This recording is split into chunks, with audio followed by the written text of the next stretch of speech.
aujourd'hui, Adobe Bridge, le module d'importation de fichiers externes. C'est-à-dire que je vous ai montré comment naviguer avec vos différents dossiers dans votre ordinateur. Alors, je peux me rendre n'importe où pour aller voir où sont mes dossiers d'images ou mes dossiers de fichiers PDF ou InDesign ou etc.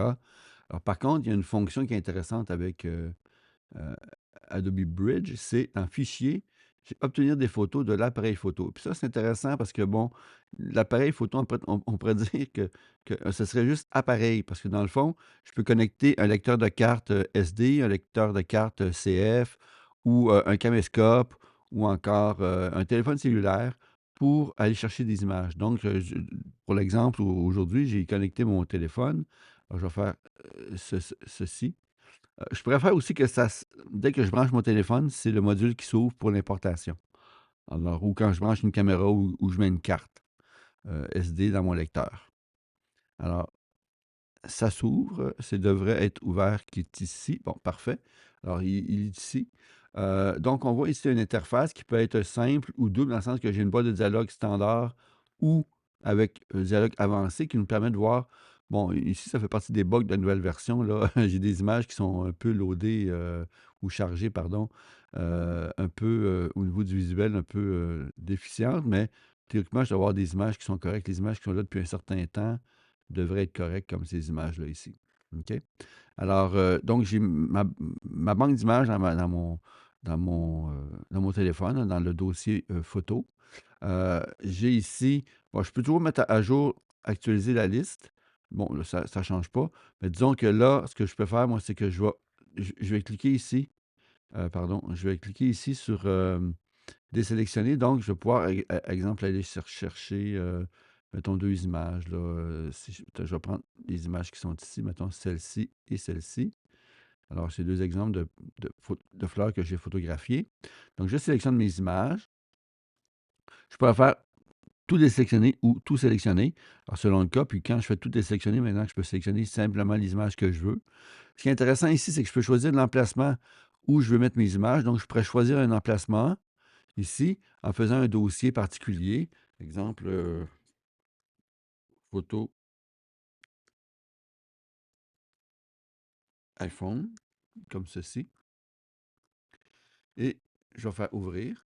Et là, maintenant, choisir, créer des sous-dossiers reliés avec un nom personnalisé, date du jour. Moi, honnêtement, je fais 100 parce que l'important pour moi, c'est le fichier. Je vais renommer mes fichiers de toute façon tout à l'heure, donc je veux pas. C'est pas important pour moi le nom qui est donné à la source quand je prends la photo, ok, parce que je modifie toujours. Maintenant, dans la section ici, alors, renommer les fichiers, alors par rapport au choix, ne pas renommer les fichiers, ou je peux renommer les fichiers en plus avec la date du jour, date de prise de vue, non personnalisé. Alors, à ce moment-là, je pourrais écrire un nom avec une valeur qui s'affiche ici, alors plus un, plus 2, etc. Alors, moi, je n'ai pas besoin de ça non plus. Alors, je ne renomme pas mes fichiers parce que je vais le faire tantôt. Parce que dans le fond, ici, j'ai des fichiers quoi j'ai fait des photos pour un artiste, un tableau, j'ai fait l'atelier de l'artiste. Ici, c'est des fleurs chez l'artiste. Donc, tu sais, ici, c'est une régie vidéo. Donc, c'est hétéroclite. Je ne veux pas mettre un nom global pour ça.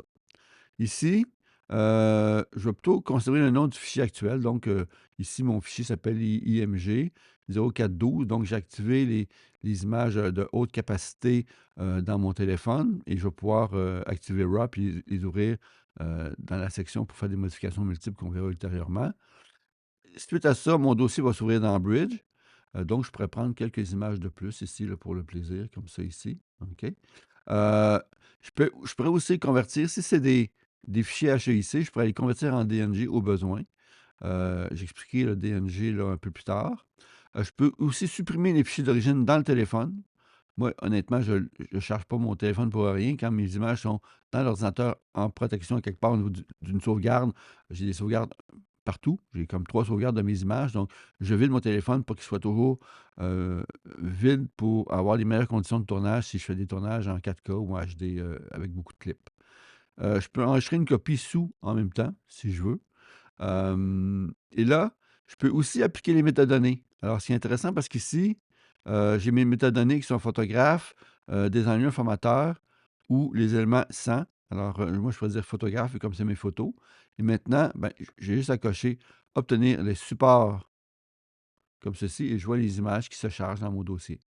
Ah voilà, c'était une petite vidéo d'apprentissage pour le module dont lui m'avertit que l'image va s'ouvrir. En fait, il va y avoir une fenêtre avec mes images qui vont apparaître et voilà. Et juste pour vous montrer, comme c'est des photos prises avec le téléphone, j'ai ici la section GPS qui fonctionne.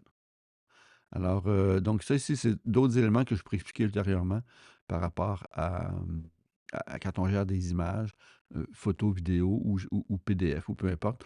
J'ai différents éléments ici qui sont, en plus des propriétés du fichier et des PTC Core, qui sont liés ici. Ça ici, PTC, c'est lié aux métadonnées.